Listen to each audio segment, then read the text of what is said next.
सनातन की गूंज में आजादी का अमृत। भिवंडी धाम की कथा। जनवरी की ठंडी सुबह थी। आसमान पर हल्का गुलाबी रंग फैला हुआ था, मानो प्रकृति स्वयं 26 जनवरी के महत्व को सलाम कर रही हो। महाराष्ट्र के शहर भिवंडी में स्थित सनातन मठ आज असाधारण रोशनी से जगमगा रहा था। चारों ओर तिरंगे झंडे, राम नाम के बैनर और भक्तों की आंखों में आशा की चमक फैली हुई थी। आज बागेश्वर धाम सरकार का लाइव दरबार होने वाला था। साथ ही पूरे भारत में 26 जनवरी गणतंत्र दिवस भी मनाया जा रहा था। स्वतंत्रता का उत्सव और सनातन संस्कृति का संगम इस दिन को भक्तों के लिए किसी महापर्व से कम नहीं बनाता था। सुबह से ही हजारों भक्त मठ के द्वारों पर एकत्रित हो चुके थे। किसी के हाथ में तिरंगा था तो किसी के होठों पर जय श्री राम का नारा। भिवंडी की गलियां भी आज मंदिरों की घंटियों और शंख की आवाज से गूंज रही थीं। भीड़ में राहुल नाम का एक युवक भी खड़ा था। उसकी आंखों में एक अजीब सी उदासी थी। वह जीवन के कई सवालों से जूझ रहा था। घर में बीमार मां, रोजगार की चिंता और दिल में अनजाने भय। उसने सुना था कि बागेश्वर धाम सरकार का दरबार सिर्फ धार्मिक नहीं, बल्कि दिलों के दर्द का भी इलाज है। इसी आशा के साथ वह यहां आया था। जैसे ही दरबार शुरू हुआ, मंच पर जाफरानी रोशनी फैल गई। शंख बजाए गए, घंटियां बजीं और पूरे वातावरण में आध्यात्मिक ऊर्जा का सागर छा गया। फिर माइक पर आवाज गूंजी, जय श्री राम, जय हनुमान। भक्तों के हाथ अपने आप ऊपर उठ गए। दिलों में भक्ति की लहर दौड़ गई। बागेश्वर धाम सरकार मंच पर आए। उनकी आंखों में करुणा का प्रकाश, आवाज में प्यार और शब्दों में शक्ति थी। सरकार ने कहा, आज 26 जनवरी है। यह दिन हमें याद दिलाता है कि स्वतंत्रता केवल राजनीतिक नहीं है। सच्ची स्वतंत्रता तो दिल और आत्मा के बंधनों से मुक्ति है।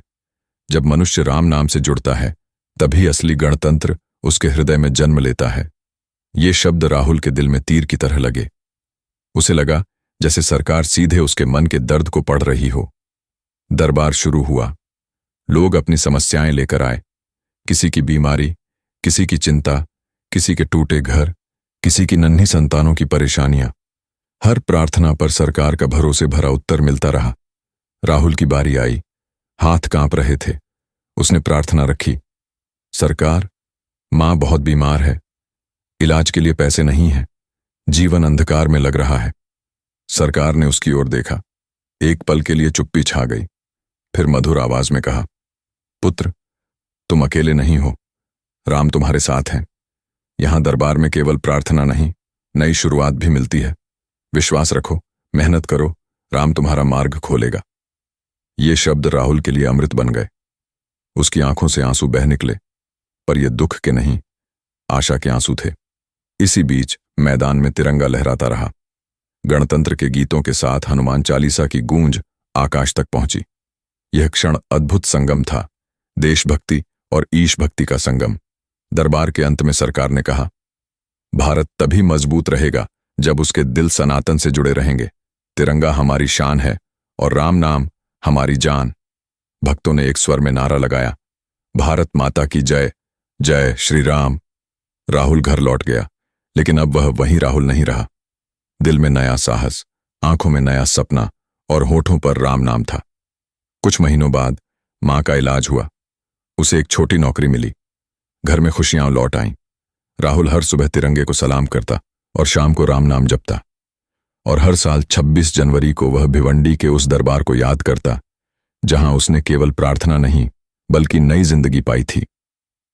सिखावन गणतंत्र हमें अधिकार देता है और राम नाम हमें मार्ग दिखाता है। जब देशभक्ति और ईश्वर भक्ति मिल जाए, तब जीवन में चमत्कार जन्म लेते हैं।